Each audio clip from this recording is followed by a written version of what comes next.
Night kelele chinzwa, night yewe masters outer your boss super mandi wanzira yedu yekusada kujambwa nedhirezi yakazondisimudzira jambwa ikoko ndaendawo kwamashwede kuchina nafantani ndaida madzimai chinzwa pakaunda ndichitenga koti ndokufa ndaona mwana aineka pamushoti ndichitogaya ndomupinda ndeipi ndakazokaruka dhiki awe kusimudza shoti njefanika mesi yakandinyunya kusara ndakazvimba kuite sendine mahumunya asi chekuita pakange pasisina ndandandandanda chinzwa mukomatati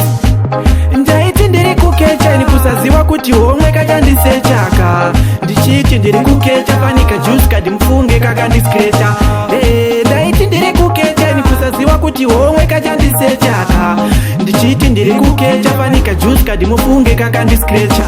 bato ndakapiwa rimwedzikise miromo ichidyana namaoko hembe achibvisa ndakazokaruka ndakandirwa pamubhedha bebi awe patopu awe kudoraida tiri pakati koya madhamu ichipinda fanikama neudzi zvangu ndakanoikata ndakazongoita flati ndakachama kutotibhawena kuti homwe mune chikwama ndaiti ndiri kukecheni kusaziva kuti homwe kachandisechaka ndichiti ndiri kukecha fanika juice kadi mufunge kakandiscrecha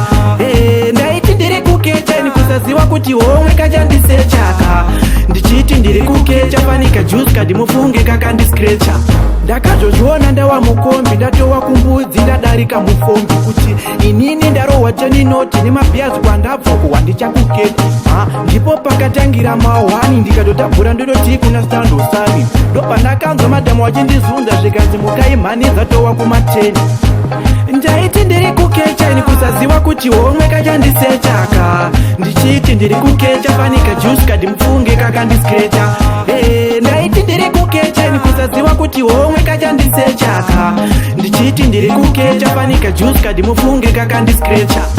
yedu yekusada kujambwa nedhirezi yakazondisimudzira jambwa ikoko ndaendawo kwamashwede kuchina nafantani ndaida madzimai chinzwa pakaunda ndichitenga koti ndokufa ndaona mwana aineka pamushoti ndichitogaya ndomupinda ndeipi ndakazokaruka dhiki awe kusimudza shoti njefanika mesi yakandinyunya kusara ndakazvimba kuite sendine mahumunya asi chekuita pakange pasisina ndandandandanda chinzwa mukomatati